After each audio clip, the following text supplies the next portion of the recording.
primer lugar, bueno, agradecer a Lomao y a Pedro Marín la oportunidad de participar en esta jornada. También al moderador que ha hecho antes la presentación Me ha hecho la presentación, pero afortunadamente ya ha pasado tiempo, ya os habrá olvidado, lo cual estará... No, deja, está bien. No, hay que mirar para el futuro.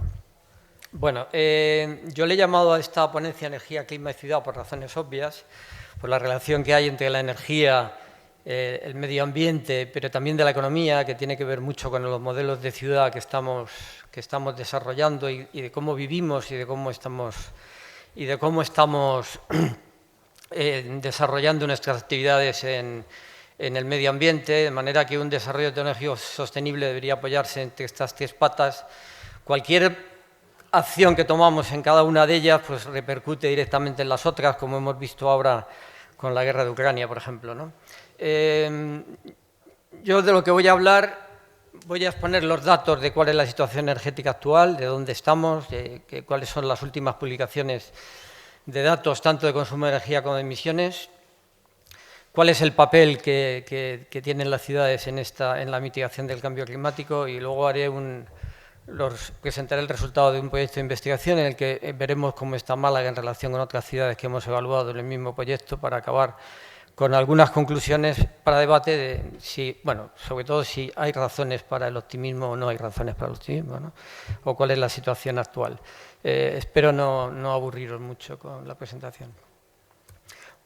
Bueno, lo primero que tenemos que ver es que los últimos datos publicados por la Administración norteamericana, la Agencia Internacional de la Energía, lo que predice es que si no hay cambios significativos en las políticas actuales o cambios tecnológicos nuevos, el consumo global de energía va a aumentar en los próximos 30 años casi un 50%.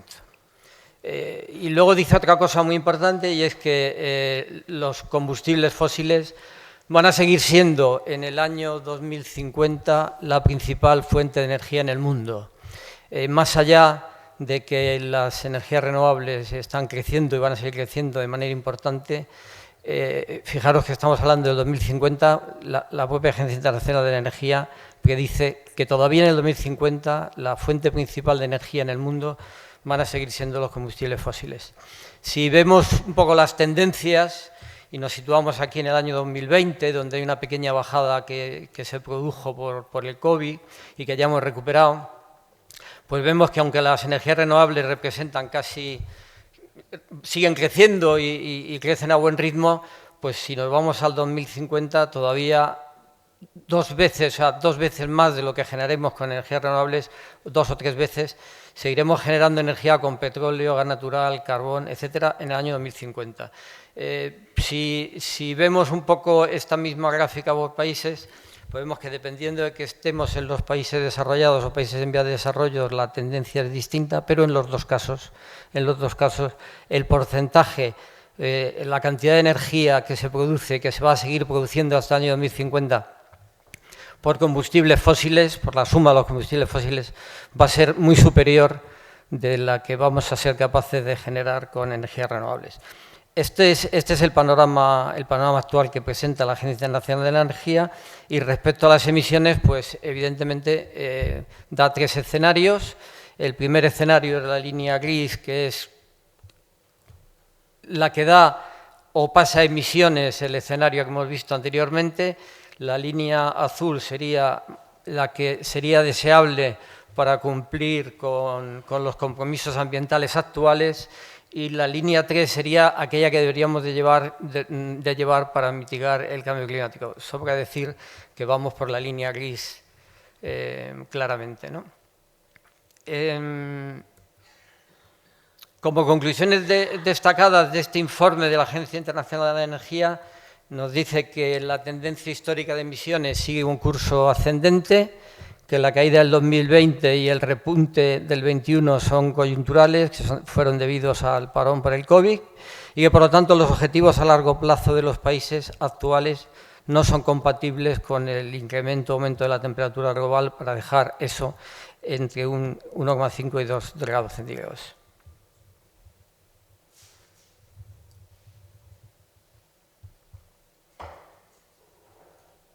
Bueno, si vemos, todos estos estudios están publicados antes de la guerra de Ucrania.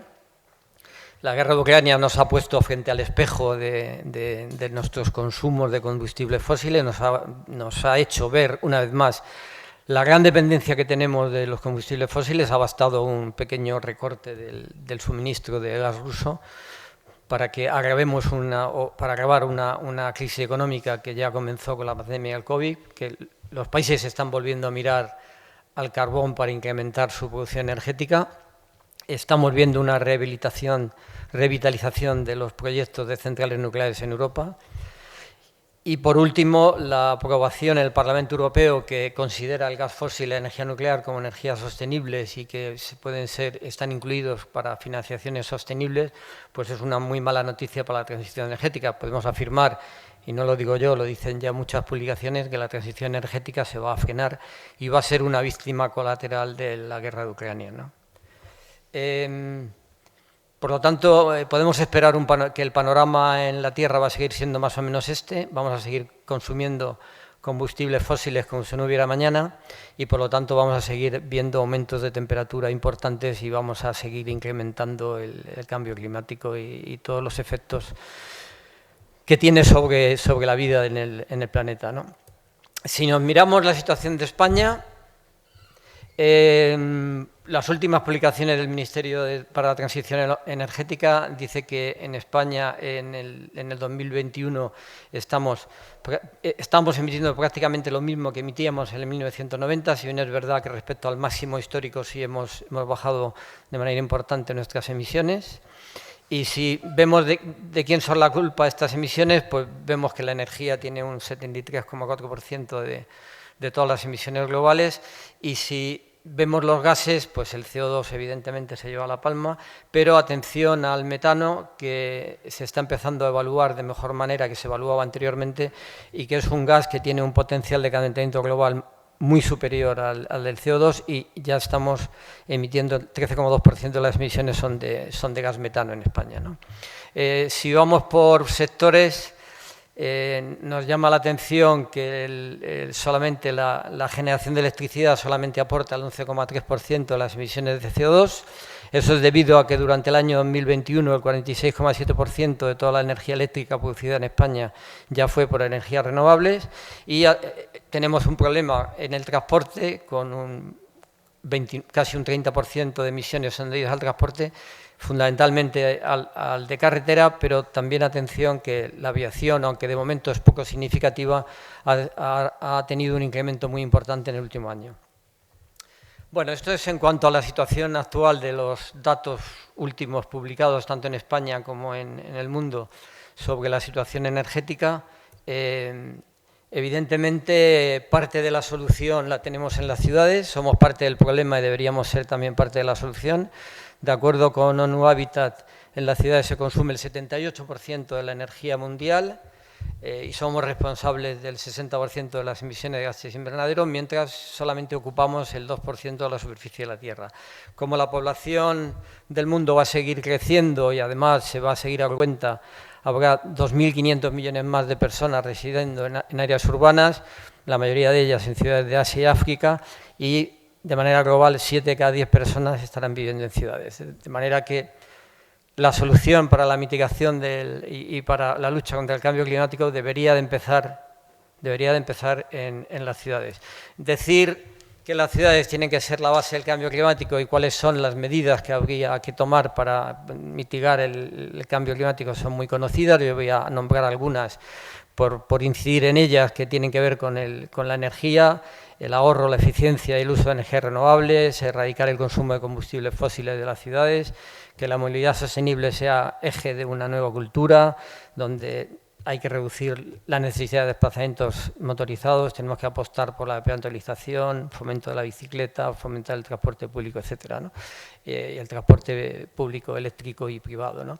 Y, por supuesto, que tiene que ver también mucho con el cambio climático y el incremento significativo de las zonas verdes. Todo esto, desde nuestra experiencia, de los proyectos y de las acciones que llevamos a cabo, no es posible hacerlo sin aceptación social y sin participación ciudadana, de manera que si queremos dimensionar y recuperar el espacio público en las ciudades y hacer las ciudades más sostenibles y más habitables, pues no tenemos más remedio que mirar a cómo mitigar el cambio climático. Para ver cómo están las ciudades ahora y cómo está Málaga en relación con otras ciudades, os voy a contar los resultados de un proyecto de investigación que realizamos en la Universidad de Málaga en colaboración con la Fundación Renovables y que tenéis disponible en esa página web. Nosotros, aparte de las muchas cosas que hicimos en este proyecto, definimos una serie de indicadores que estaban dentro de los bloques del Pacto Verde Europeo, con el fin de establecer un sistema de evaluación para todas las ciudades, para todos los municipios. Estos indicadores se seleccionaron por los que tenían aplicación directa en acciones urbanas concretas y que tenían que ver con la mitigación del cambio climático tanto a nivel de ciudad como a nivel de barrio, y puntuamos o evaluamos 16 ciudades españolas. Los indicadores los tenéis aquí, son energía limpia, el consumo energético final y la producción local de electricidad con renovables. En movilidad sostenible evaluamos los servicios municipales de préstamos de bicicletas, carriles bici, la flota de autobuses urbanos eficiente y sostenible y la red de puntos de recarga, tanto públicos de recarga públicos para vehículos eléctricos. En biodiversidad, en la superficie de parques y zonas verdes urbanas, y en contaminación, la calidad del aire y las zonas de bajas emisiones. Y evaluamos esas 16 ciudades que veis ahí, ¿no? Bueno, pusimos puntuación a cada uno de esos indicadores, nivel alto, nivel medio, nivel bajo. Podéis ver ya que en las ciudades, cada ciudad tiene una columna de la evaluación de cada ciudad. En blanco, cuando no teníamos datos de algunos de los datos y no se podían evaluar. Vemos que el nivel bajo está en rojo, el nivel medio está en naranja y el nivel alto en verde. Y veis que hay bastantes zonas en nivel bajo, nivel medio, sin entrar a discutir, porque sería muy largo ver cómo se han medido estos indicadores y cómo se han sopesado para todas las ciudades. El tratamiento para todas las ciudades ha sido el mismo. Lo que tiene más valor es ver la comparativa de cómo están unas ciudades respecto a otras, ¿no? Si puntuamos las ciudades, pues la ciudad que destaca en puntuación en este estudio fue Barcelona. Cabe destacar que la media de las ciudades españolas no aprobó, no llegó al 5, y que en el vagón de cola pues figuran las que no llegan al 4, que son Málaga, Murcia, Alicante, Córdoba, Palma, etcétera, ¿no? Es evidente que hay que implementar, hay necesidad de seguir trabajando en hojas de ruta para la mitigación del cambio climático, de manera que, y sobre todo, no solamente tener una hoja de ruta, sino sobre todo llevar a la práctica, ¿no? Porque muchas veces nos encontramos que, en teoría, muchas ciudades tienen hojas de ruta muy bien diseñadas, pero a la hora de ponerlas a las prácticas falta el impulso político necesario para ello, ¿no? También dentro de este proyecto se recogieron ejemplos de buenas prácticas, tanto en movilidad como energía, en espacio público, vivienda, participación ciudadana.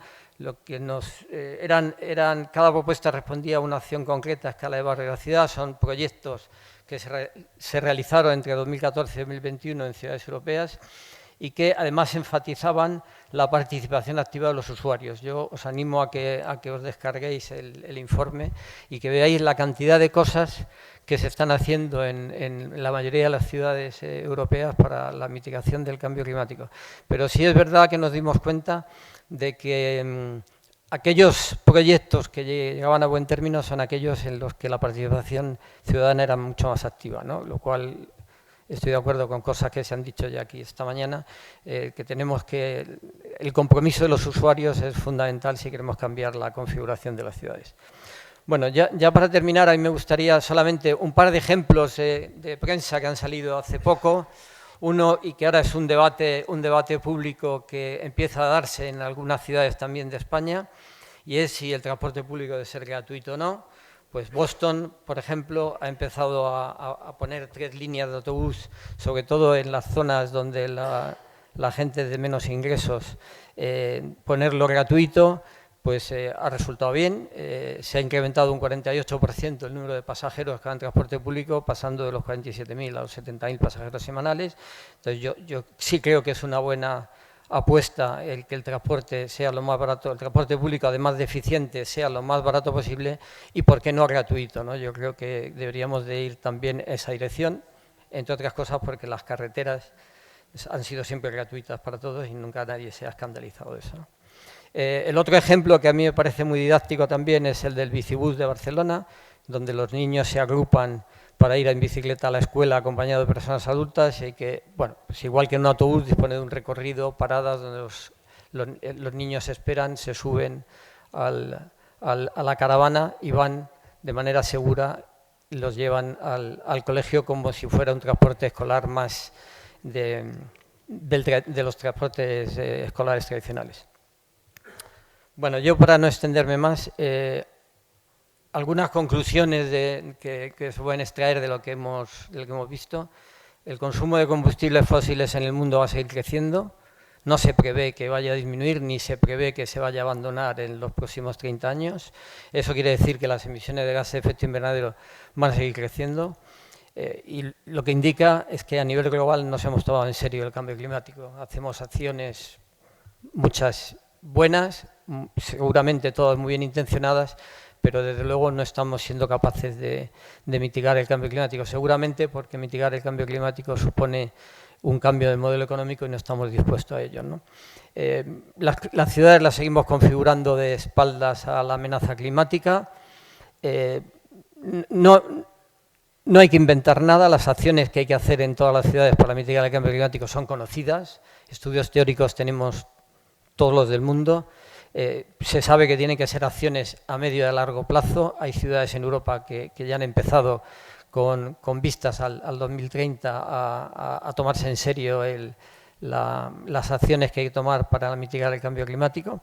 Pero yo creo que lamentablemente en Málaga tenemos un muy buen diagnóstico. Yo creo que el OMOU hace muy buen diagnóstico de la situación de Málaga. Yo creo que eso es verdad, pero no creo que hay voluntad política real de desarrollarlas con una hoja de ruta clara que nos lleve a un objetivo de otra ciudad distinta en los próximos años. Yo creo que no lo tenemos. La última pregunta que yo ponía en la introducción, ¿hay razones para el optimismo? Pues yo creo que no. Yo creo que hay muy pocas razones para el optimismo, si acaso la que recordemos de que probablemente estemos viviendo el verano más fresco del resto de nuestras vidas, lo cual pues hay que disfrutarlo. Y nada más con esto, muchas gracias.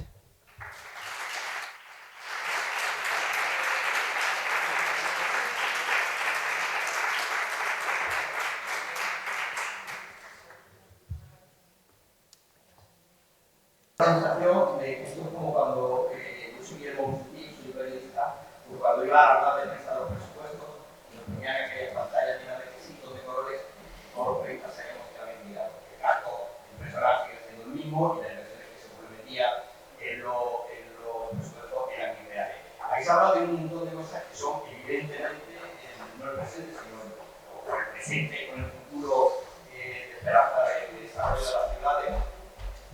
Curiosamente, he visto un final muy detallista, porque habéis hablado de participación ciudadana, hace quizá lo malo que también es político. Yo tengo la sensación un poco de que es el pequeñito brillo verde del ayuntamiento que está ahí, pero que no se lo escucha, de lo que debería escucharle.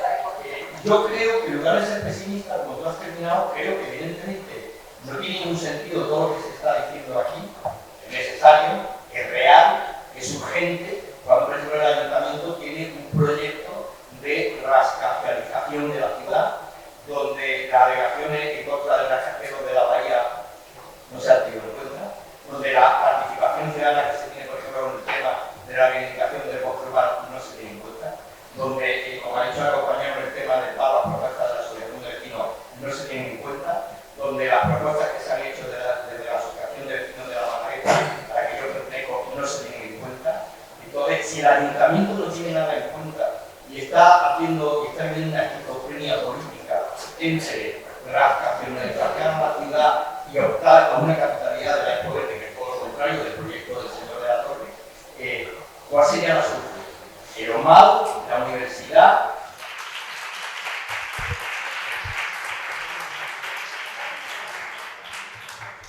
Yo creo que es verdad, o sea, yo creo que esa doble visión de Málaga, que por un lado nos vemos aquí en estas reuniones de los proyectos que están haciendo, y la realidad que vemos en el día a día, la ciudadanía, como tú dices, en Málaga, yo creo que divergen, porque yo creo que no hay de verdad una hoja de ruta.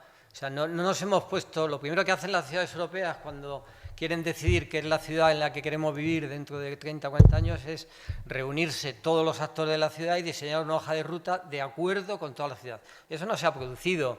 Nosotros teníamos aquí que haber nombrado un comité de seguimiento del Plan de Alicia, que nunca se nombró, ¿no? Realmente, ¿no? Nunca se puso en marcha, en el que íbamos a participar y dar nuestra opinión. Es decir, yo creo que el Ayuntamiento lleva esa doble vía, ¿no? Por un lado, no sé si por imagen o realmente porque hay gente que quiere empujar en esa dirección, y luego está la realidad del día a día que vemos en Málaga con las obras, los rascacielos, el paseo marítimo, que en realidad es una autovía, que eso en realidad no es un paseo marítimo, eso es la autovía del paseo marítimo, donde los coches cada vez pasan más deprisa y nadie pone freno, donde el carril de 30 es una risa, ¿no? Aparte de jugarse la vida a los ciclistas. Entonces yo creo que esa dicotomía está presente en Málaga y la vivimos todos los días y es así. ¿Qué habría que hacer? Pues evidentemente un cambio en el rumbo político y hacer de verdad una hoja de rutas para Málaga que tenga en cuenta de verdad las necesidades y que entre todos decidamos cuál es la Málaga el que queremos vivir y el que queremos cómo sea Málaga dentro de 10, 15, 20, 30 años, ¿no? No veo otra posibilidad, es decir, al final la ciudad la hacemos entre todos, ¿eh? Sí, claro, sin lugar a duda, sin lugar a duda. Sin lugar a duda, aquí estamos los de siempre, ¿eh? Aquí estamos los de siempre, o sea, que tampoco... Y el eco de estas cosas, pues tampoco llega muy allá, ¿no? Pero bueno.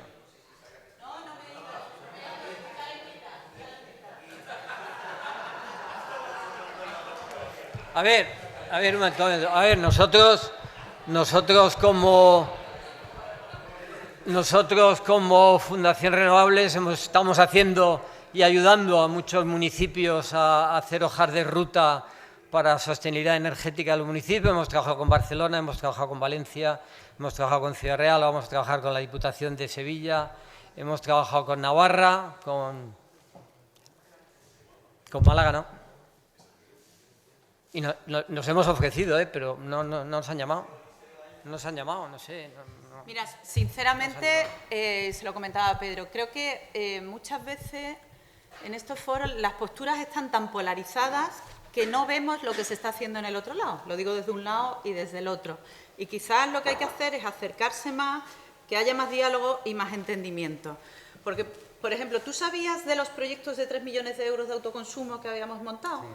Y del LifeWatch, y de los proyectos de infraestructura de recarga, de todos los proyectos que he comentado, ¿ves? De todos no, entonces, a lo mejor la opinión... Seguramente porque el Ayuntamiento nos ha dedicado a explicarlos y a darles difusión. Es decir, yo como habitante de Málaga hay muchas cosas que está haciendo, que sé que hacen y que no conozco. Claro. A lo mejor es porque tampoco quieren que participemos mucho, ¿no? O sea, ¿Ves? Digo Esta yo, es la postura. No sé. No se quiere que se sepa. Te aseguro que de todos los proyectos que se han presentado se han dado ruedas de prensa, porque me toca a mí darlas. Bueno, pero sí, se han contado. Entonces, para que vosotros enteréis, ¿qué significa? ¿Que hay que dar la rueda de prensa y mandaros la nota de prensa? No, para que se entere la ciudadanía. Yo no sé, claro. de todos los proyectos que se han presentado aquí gente que estamos, digamos, concienciados con esta situación, que levanten la mano los que conocían todos los proyectos que estaban haciendo en Málaga. ¿Vale? ¿Cómo hay que hacer? Pues decirnos entonces, cómo hay que hacerlo. Algo está fallando, ¿no? Algo está fallando en el Ayuntamiento cuando precisamente la gente que estamos implicados en estos temas no nos enteramos de qué está haciendo el Ayuntamiento de Málaga. Vale. Evidentemente no es culpa Decidnos si no... yo... Bueno, te voy a contestar. Sí. Si de todos los proyectos que hacemos damos ruedas de prensa y salen notas de prensa y salen en Twitter, en Instagram, en la web del Ayuntamiento, y no os enteráis, ¿qué tenemos que hacer para que os enteréis? Pues no lo sé. ¿Mandaros un mail? Yo no sé, yo de luego no me entero, no sé si lo que... ¿Sí? Escuchar a la gente, por ejemplo, poner en marcha consultas ciudadanas y no... No, estamos hablando... El problema que ha dicho es que no os enteráis. Digamos que, señora Castillo, con todo el respeto del mundo, ustedes informan, hacen ruedas de prensa, pero yo les pregunto, ¿realmente están escuchando a la ciudadanía? ¿Realmente están escuchando a esas plataformas que llevan años reivindicando proyectos de este tipo, que son los proyectos que van a poner a la ciudad en el lugar que queremos de la ciudad. Ahí es la pregunta, porque lo que no se puede hacer es escuchar a la ciudadanía, porque no escuchen las ruedas de prensa cuando ustedes no escuchen a la ciudadanía.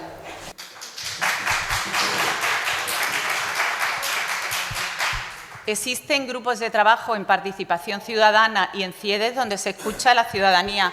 El proyecto, yo le he escuchado a usted, ahora por favor me escucha usted a mí. ¿El plan de clima se hizo con participación ciudadana o no se hizo con participación ciudadana? ¿Quién hace el plan de clima? ¿Este ayuntamiento?